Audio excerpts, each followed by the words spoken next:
So on this machine, the tension isn't right.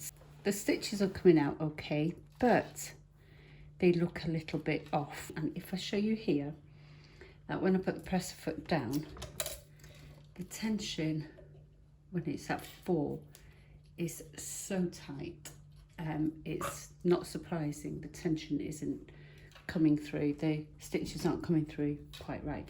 Okay, so if you feel that tension's a little bit loose or tight, you can make an adjustment on these really easily.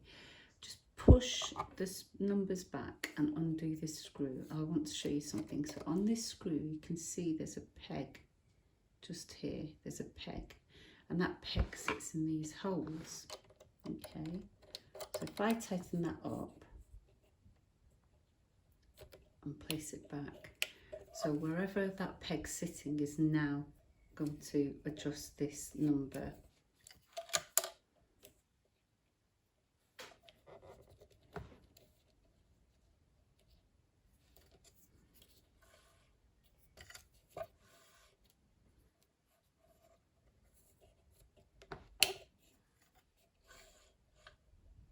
So I want my setting at my machine to sit at a regular 5, and then you can feel the tension.